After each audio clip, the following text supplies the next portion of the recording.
Başlayaq. Deməli, inkişaf etdirici təhsil mühiti idi, elə deyil mi mövzumuz? İnkişaf etdirici təhsil mühiti. Biz deməli, mühitlər haqqında danışarkən hansı mühitlərin adlarını çəkdik?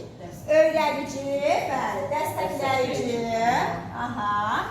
dəstəkləyici, öyrədici, bəli, bir də inkişaf etdirici təhsil mühitlərindən danışdıq. Deməli, dəstəkləyici mühitdə sadəcə olaraq nələr var deyirdik? Xüsusiyyətlər var. Hansılar idi onlar? Yetərincə çeviklik, çətinlikdən qorxmamaq, fərdi müxtəlifliyə hörmət və yanaşılması. Bunlar dəstəkləyici təlim mühitinin xüsusiyyətləridir. Bəs öyrədici təlim mühitində nələr var deyirdik? Öyrədici təlim mühitinin komponentləri var. Hansılar idi onlar? Birinci növbədə əşyədir, ikinci informasiya, üçüncü isə sosial, psixoloji mühit, bəli. Nə idi əşyəvi mühit? Müəssisə daxilindəki bütün əşyalar, bütün avadanlıqlar, hələ ki sadəcə olaraq müəssisə daxilindəki əşyalar deyirəm. Yaxşı, informasiya mühiti nə idi? Uşağın məlumat aldığı bütün mənbələr. Nədir informasiya mühiti? Uşağın məlumat aldığı bütün mənbələr. Uşaq məlumatı hardan ala bilər? Kompüter, telefon, bəli, kitab, tərbiyəçi, bəli, kitablar, bunların hər biri uşağa nə verir? İnformasiya verir. Sosial psixoloji mühit isə necə idi? Uşağın əməkdaşlığıdır. Deyir ki, təkcə dərslə, doğru dildə deyək də, təkcə dərslə heç vaxt kifayətlənmək olmaz. Mütləq şəkildə onlarla nə etməliyik? Psixoloji söhbətlər aparmalıyıq. O da hansı mühitə aiddir? Sosial psixoloji mühitə aiddir. Bəs yaxşı, inkişaf etdirici, bax onlardan demək olar ki, mövzu olaraq ən çətin hansıdır? İnkişaf etdirici təhsil mühitidir. Çünki inkişaf etdirici təhsil mühitinin funksiyaları da var, növləri də var, eyni zamanda komponentləri də var, bəli. İndi funksiyaları nələrdir? Yadımıza salaq. Təşkilati funksiya, sonra tərbiyəvi, informasiya, sonra psixoloji sağlamlığın qorunması funksiyası, sonra inkişaf funksiyası, bəli. İnformasiya funksiyası. Nə idi psixoloji sağlamlığın qorunması? Orada iki dənə əsas nüans var idi. Nələr idi onlar? Azad sahə, bir də tətbiq güşəsi. Nə idi azad sahə? Uşaqlar, kollektiv şəkildə, belə deyək, onlarla söhbət aparılmasıydı. Tətbiq güşəsi isə fərqli şəkildə onlarla ünsiyyətin qurulması, psixoloji söhbətlərin aparılmasıdır. Əgər tərbiyəçi müəllimə yaxın inkişaf zonasında olmalıdır deyilsə, hansı funksiyadır bu? Təşkilatı. Bəs aktual inkişaf zonasında olmalıdırsa, inkişaf funksiyasıdır, bəli. Çünki yaxın inkişaf funksiyası, necə demişik zonasını? Bunu geniş keçəcəyik. Yaxın inkişaf zonası deyiriksə, bu nə olacaq? Bu olacaq təşkilatı. Çünki onlara hər şeyini təşkil edəcək. Amma aktual sözün mənası nədir? Fəal olmaq, aktiv olmaq. Hansı funksiyadadır? İnkişaf funksiyasındadır. Və varisliyin təmin olunması hansı funksiyaya aiddir? Varislik. Bəli, inkişaf funksiyası. Nədir ümumiyyətcə varislik? Mövzuların sadələn mürəkkəbə doğru keçirilməsi inkişaf funksiyasına aiddir. Hansı funksiyadır ki, burada deyirəm ki, uşağın məlumat aldığı mənbələr, məlumatı, informasiya funksiyasıdır. Hansı funksiya deyirəm ki, tərbiyəçi müəllimə mehriban olmalıdır, qayğıkeş olmalıdır. Hər yerdə müəllim özünü müəllim kimi aparmalıdır. Haradadır? Tərbiyəvi funksiyada, bəli, tərbiyəvi funksiyada. Bəs hansı funksiyadır ki, müxtəlif fəaliyyət növlərində uşaqlara lazım olan materialları verilir? Fəallığın stimullaşdırılması funksiyasıdır. Fəaliyyət məhsullarının təhlili kimi gelir. Eyni zamanda biz keçmişik qiymətləndirmədə. Sonra növləri, inkişaf etdirici mühitin növləri hansılar idi? Daxili və xarici inkişaf etdirici mühit. Daxili inkişaf etdirici mühitin tərkibində müəssisə daxilindəki bütün mənbələr bura aiddir. Bəli, əsas da güşələr. Harada güşə sözü varsa, bu daxili inkişaf etdirici mühitə aiddir. Bəs yaxşı, daxildə mümkün olmayanlar hansına aiddir? Xarici inkişaf etdirici mühitə aiddir. Məsələn, nə? Bəli, bəli. Onlar hamısı aiddir? Xarici inkişaf etdirici mühitə aiddir. Bir də inkişaf etdirici mühitin hansı komponentləri var idi? Zaman, bəli, fiziki və sosial mühit. Sosial bilirsiniz, bu sosialla öyrənci mühitin sosialı eynidir. Ondan sonra fiziki mühitlə əşyavi mühit bir-birinə bənzəyir, amma fərqi nə idi? Onun dizaynı. Hansında dizaynda? Fizikdə, bəli. Sadəcə əşyalar deyirəmsə əşyavi mühitdir. İndi onların düzgün yerləşməsi deyirəmsə, bu adı aiddir fiziki mühitə. Zaman mühitdə harada adaptasiya, vaxt, müddət, ardıcıllıq, bu sözlərə rast gəliriksə, sistemlilik, bunlar hamısı zaman mühitinə aiddir. Bəli. Etik davranış qaydaları. Nə zaman qəbul olunub etik davranış qaydaları? Bəli. Etik davranış qaydalarından hansılaydı onlar? Deməli, qərəzsizlik, ictimai etimad, qanun aidlik, loyallık, vicdanlılıq, konfidensiallıq, qərəzsizlik, bəli. Qanun aliliyi eyni zamanda necə gedirdi adı qanun aliliyi? Qanunçuluq kimi gedirdi. Nə idi qanun aliliyi? Dövlətin bütün tələbləri. Bəli. Yəni, istər Azərbaycan Respublikası Konstitusiyasının, istərsə də bizim tərəfdar çıxdığımız digər millətlərin, təşkilatların, yəni qanunlarına hörmətlə yanaşmaqdır, öz qanunlarımızı bilməkdir və dövrün tələblərinə riayət etməkdir. Sonra qanun aliliyindən sonra yazaq loyallıq. Loyallıqda əsas açar söz nə idi? Bəli, eyni zamanda sadiq olmaqdır da. Yəni, öz işimizə, təhsilimizə sadiq olmaqdır. Məsələn, loyallıqda əsas açar söz kimi dövrün tələblərinə uyğun şəkildə, yəni nə mənada? Dövr bizdən tələb edən formada təhsilə sadiq olmaqdır. Məsələn, baxın, mülahizələrdən, çıxışlardan uzaq qalmaqdır. Təhsil haqqında. Ola bilər ki, müəllimə başqa bir yerdə də işləsin, bağçada işləsin. Təhsil haqqında söhbət kollektivdən getmir. Söhbət ya bağçanın müdirəsindən getmir. Söhbət ümumi təhsil haqqında. Nə mənfi informasiya ötürməməli, nə də qəbul etməməliyik. Mülahizələrdən, çıxışlardan uzaq qalmalıyıq. Sonra loyallıq dedik, eyni zamanda sadiqlikdir. Sonra ictimai etimad. Nədir ictimai etimadda əsas açar sözlər? Müəllim səhv ola bilər, amma nə demək bacarmalıdır? Səhvini aradan qaldırmağa bacarmalıdır. Müəllim adını, şərəf və ləyaqətini uca tutmağa borcludur. Bu nədir? İctimai etimad. Mədəni davranışda açar söz nə idi? Mədəni davranış. Sağ olun. Müəllim hər yerdə özünü müəllim kimi aparmalıdır. Bəli, nəzakətli, mehriban olmalıdır. Bir də mədəni davranışda tənqidi fikirləri qəbul etməlidir. Nədir tənqidi fikir? Pis bir şeydir yoxsa? Yox. Sadəcə olaraq, bəli, məşğələlər keçirilir. Məsələn, tutaq ki, getmişsiniz başqa bir qrupun müəlliməsə verirsiniz ki, müəllimə, burada bu metoddan istifadə etsən daha yaxşı olar, daha maraqlı olar. Müəllimə də bunu normal qarşılamalıdır. Fikir bildirməkdir, bəli, mədəni davranış. Sonra, konfidensiallıq. Nə oldu konfidensiallıq? Gizli. Bəli, gizli saxlamağı bacarmaq lazımdır. Ola bilər ki, valideyn, ya uşaq, ya həmkarınız sizə bir sirrini açıb, bir fikir, belə deyək, özü haqqında nəsə danışıb, biz də gələk onu başqa bir yerə danışaq olmaz. Təbii ki, konfidensiallığı qorumaq lazımdır. Peşəkarlıq və fərdi məsuliyyət. Peşəkarlıq nə idi? Yəni, əsas nə idi? İşində məsuliyyətli olmalıdır, peşəkar olmalıdır. Gəlib, məsələn, uşaqla nəsə bir fəaliyyəti yerdə yetirməyə çalışmaq lazımdır. Uşağa nəyisə öyrətmək, uşağın bağçadakı vaxtının müddətini səmərəli, maraqlı keçirmək lazımdır. Bəli, təbii ki, bəli. Vicdanlılıq nə oldu?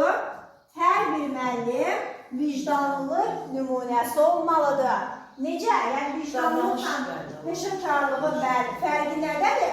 Ondadır ki, peşəkarlıqda müəllim öyrətməyi bacarmalı, məsuliyyətli olmalı. Vicdanlıqda isə müəllimə nə verilirsə uşağa görə deyək də, onu uşağa çatdırmaq lazımdır. Vicdanlı, məsələn, nümunə göstərmişdik ki, uşağa deyir ki, məsələn, belə deyək də, bizə qanunla verilir ki, ekskursiya gedilməlidir. Amma biz deyirik ki, yaşamızdakı uşaqlar heç nə öyrənmir ekskursiyadan. Necə davrandı? Vicdanlı davranmadı, belə deyilmi? Və vicdanlılıq etik davranış qaydasını pozmuş olduq. Qalmadı ki, qanun aliliyi, loyallıq, ictimai, bəli, qərəzsizlik. Qərəzsizlik nə olur? Hər bir müəllim, bəli, yəni bizim üçün fərqi yoxdur. Dilindən asılı olmayaraq bütün uşaqlara eyni davranmaq lazımdır. Bu mənim bacımın uşağıdır, bu mənim qardaşımın uşağıdır, buna fərqli davranıb, digərlərinə fərqli davranıb, qətiyyən belə bir şeylərə yol vermək olmaz. Bu nədir? Qərəzsizlikdir. Müəllim gərək hamıya eyni, bərabər imkanları yaratmağı öyrənsin. Uşaqlar arasında bərabər imkanların yaradılmasını harada oxumuşuq Aysun müəllimə? Hansı qanunda oxumuşuq? Bərabər imkanların yaradılmasını. Dövlət siyasətinin əsas prinsipində oxumuşuq ki, uşaqlar arasında bərabər imkanlar yaradılmalıdır. Sonra deməli, planlaşdırma. Planlaşdırma hansı istiqamətlərdə aparılırdı? Aha, bəli. Alt və əsas standartlara əsasən hansı alt standart, hansı əsas standart edir? Aha, əsas standart birlikdədir, alt standart isə həftəlikdədir. Daha çox müraciət gəlir nədən? Standartların izahından. Gəlin standartları izah edək. 2, 3, 2. Buradakı 2 haqqında gəlin danışaq. Nə oldu? 2 məzmun xəttidir. Eyni zamanda eyni zamanda nədir? İnkişaf sahəmizdir. Bəli. Hansı inkişaf sahəmizdir o? 2. İdraki inkişaf sahəsidir. Bəli. Dəyişir mi məzmun xətti? İdrak 3 ola bilərmi? İdrak 1 ola bilərmi? Bilməz. Bəs birinci yerə duran rəqəm 5 ola bilərmi? Bilməz. Çünki bizim 5-ci inkişaf sahəmiz yoxdur. Aha, ana xəttimizdir, dəyişməzdir, leitmotivdir. Bizim məqsədimizə çatdırır. Bəli, bunlar aiddir məzmun xəttinə. Bəs yanındakı 3 nədir? Əsas standartdır. O inkişaf sahəsinin nə idi? Nə idi inkişaf sahəsi? Bacarıqdır. Bəli, inkişaf sahəsi məzmun xəttidirsə, inkişaf sahəsinin bacarığı əsas standartdır. Əsas standart dəyişirmi? Bəzən, bəli, mürəkkəb bacarıq tələb olunduğu zaman dəyişir. Əsas standart bərabərdir nəyə? Əsas standart, əsas keçdiyimiz bölmə, bəli. Alt standart da formativ qiymətləndirmə. Əsas standart keçdiyimiz bölməyə bərabərdir. Əsas standartın tərifi nə ilə başlayacaq? Məzmun xətti ilə başlayacaq, bəli. Bəs tərif əsas standartla başlayırsa o nədir? Alt standartdır. Alt standart dəyişirmi? Dəyişir. Alt standart daima dəyişir. Nə zaman dəyişir? Uşaq böyüdükcə, bəli, həmin rəqəm də dəyişir uşaq böyüdükcə, bəli. Alt standart dedik bərabərdir formativ qiymətləndirməyə. Keçdiyimiz bölmə əsas standart. Alt standartın funksiyaları, neçə funksiyası var? 4 funksiyası var. Məzmun, məqsəd, strategiya, bir də integrativlik. Məzmun, məqsəd, strategiya, integrativlik. Bu 4-ün adını harada görsək bilməliyik ki, o alt standartın funksiyalarıdır. Alt standart haqqında məlumatlı olmalıyıq. Biz bilməliyik ki, bundan hansı alt standartlar çıxa bilər? Həm müsahibə sualıdır, həm müsabiqə sualıdır. Məsələn, mənə 2.3-dən gələn alt standart deyil. Həndəsi fiqurları tanıyır. Ay, sağ ol. Həndəsi fiqurları fərqləndirir, tanıyır. 3-ə qədər sayır, 5-ə qədər sayır. Biz bunları bilməliyik. Biz bilməliyik ki, 2.3-dən hansı alt standart çıxır? Biz bilməliyik ki, 3.1-dən hansı alt standart çıxır? Amma yenə də deyirəm, çox sual verilir ki, bəs bu məzmun bizim plan yazdığımız məzmun standartları cədvəlində bizdən bu axırıncı rəqəmi soruşan varmı? Yox. Olsa belə, soruşsalar belə onu mümkün deyil ki, əzbər şəkildə öyrənəsiniz. Yəni, mən məsələn deyim ki, proqramı kənarda saxlayıb, alt standartları oturub əzbərləyim, yəni boşdur. Nə onu bizdən soruşan yoxdur, soruşsalar da onu əzbər şəkildə öyrənmək mümkün deyil. Çünki arasında bir dənə söz var, digərindən fərqlənir. Amma əsas alt standartın mahiyyətini bilməliyik. Nədən danışır, nə demək istəyir, bunu bilməliyik.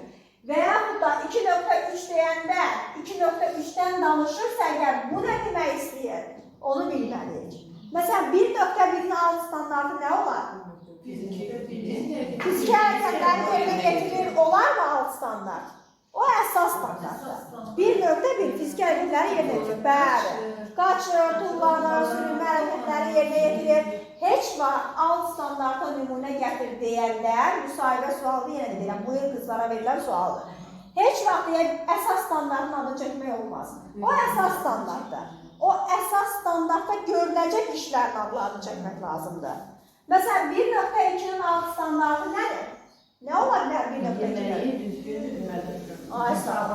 Səliqəli şəkildə yeyir, əllərini tez-tez yuyur, əl dəsmalıysa salfetdən istifadə edir, əl dəsmalından tez-tez istifadə edir.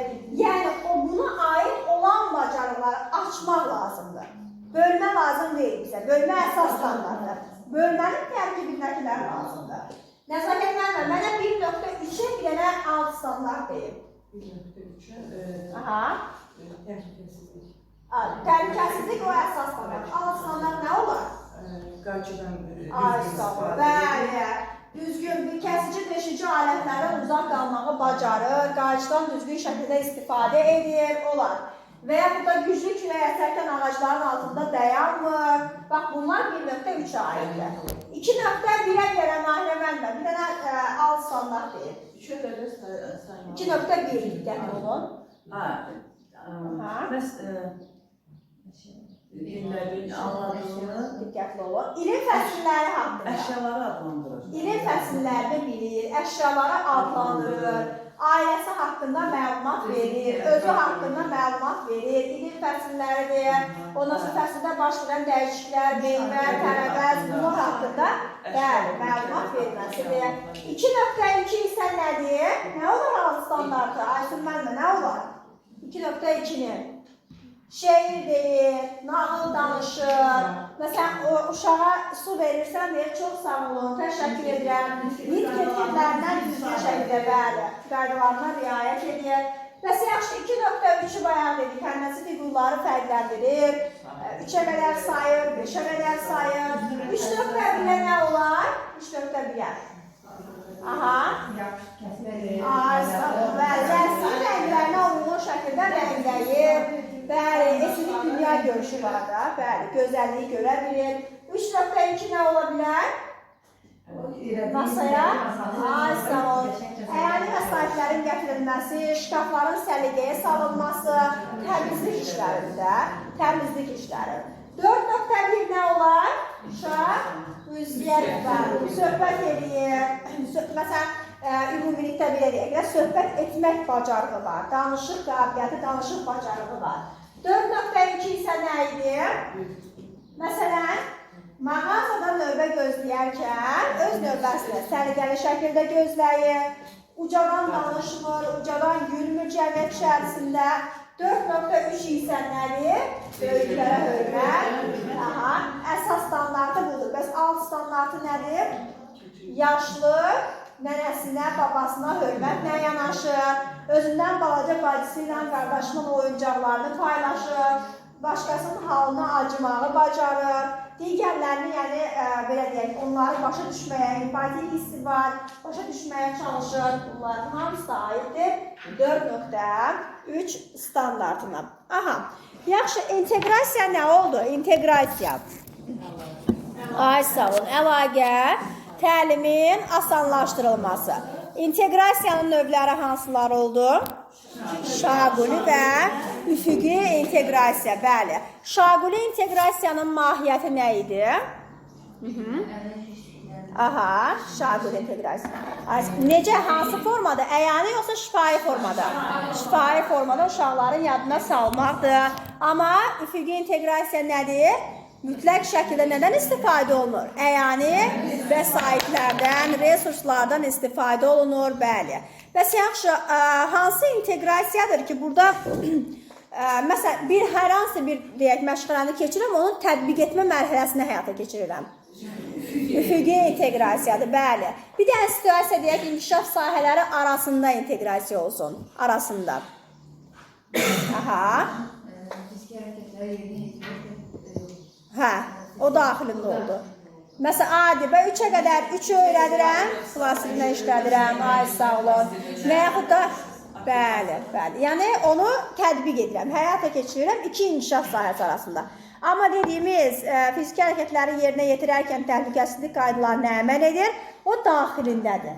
Bir də məşq qaydaları da ola bilərdi. Məsələn, hər hansı bir məşğələdə inteqrasiya odur ki, məsələn, bugün uşaqların nədən davranışları gətirim, apardım onların əllərini yüzünü. Ay sağ ol, olar, bəli. Məsələn, ay sağ ol, bəli. Yəni danışıram, əvvəl gigiyena qaydalarla danışıram, sonra gedib uşaqlarla bərabər əllərimizi yuyuruq. Və yaxud da danışırıq yol hərəkəti qaydalarından, gedirik uşaqlarla bərabər keçiddən istifadə edirik, yol hərəkəti qaydalarından istifadə edirik. Hamı sual-cavabda iştirak etsə, daha qəşəng olar. Hə? Belə.